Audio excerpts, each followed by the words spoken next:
हमारे देश भारत को ऋषि मुनियों का देश कहा जाता है।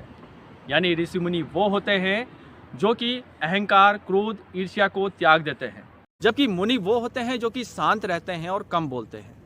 लेकिन हाल ही के दशकों में बाबाओं की प्रसिद्धि और उनके चमत्कार लोगों के अचरज का कारण बने हुए हैं और लोगों को उनमें भगवान दिखाई देते हैं। कुछ ऐसी ही ख्याति प्राप्त और दूर दूर तक प्रसिद्ध अपने चमत्कारी गुणों के कारण लोगों की आस्था का केंद्र बने हुए हैं बाबा नीम करोली।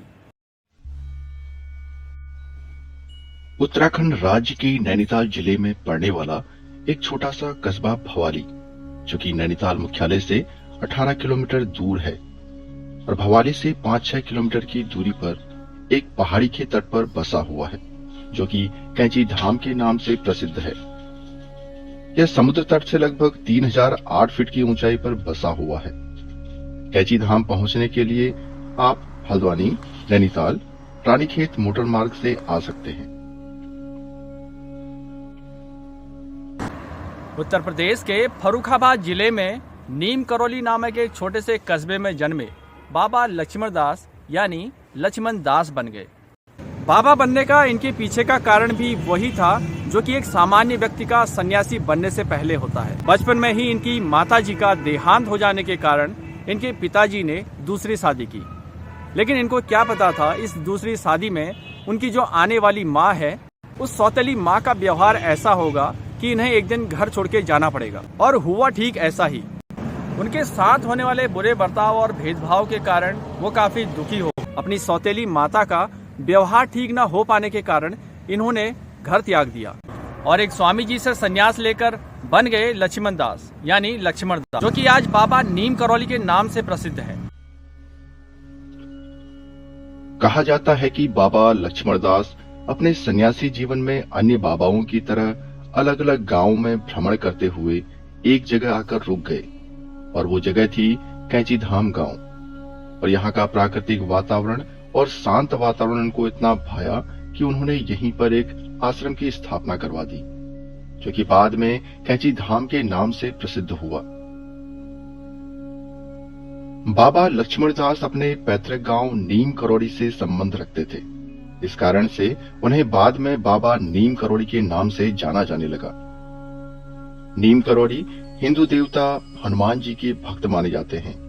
इसी कारण उन्होंने अपने आश्रमों की स्थापना अलग अलग जगहों पर की, जिनमें से प्रसिद्ध आश्रम हैं हनुमानगढ़ी, जो कि नैनीताल में है, भूमियाधार भवाली, कैंची धाम भवाली रानीखेत मार्ग पे है, काकड़ी घाट अल्मोड़ा में, हनुमान चट्टी चमोली, पिथौरागढ़, धारचूला, कोटमन्या, वृंदावन, कानपुर, शिमला, ऋषिकेश तथा अन्य जगहों पर भी उन्होंने हनुमान मंदिरों की स्थापना कराई।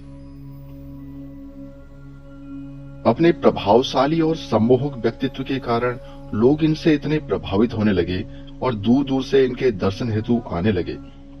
नीम करोली अपने चमत्कारों के कारण बहुत जल्द ही देश और दुनिया में प्रसिद्ध होने लग गए और इनके चमत्कारों की हजारों कहानियां लोगों में प्रसिद्ध है। रिचर्ड एल्पर्ट, जिन्होंने बाबा के आश्रम में काफी समय बिताया और बाबा रामदास के नाम से जाने गए, उन्होंने बाबा के चमत्कारों के ऊपर एक किताब लिखी। पुस्तक का नाम था मिरेकल ऑफ लव। इसी किताब में उन्होंने एक घटना का जिक्र किया है, जिसमें उन्होंने यह कंबल बुलेट प्रूफ बताया है, जिसे बाबा हमेशा उड़ा करते थे।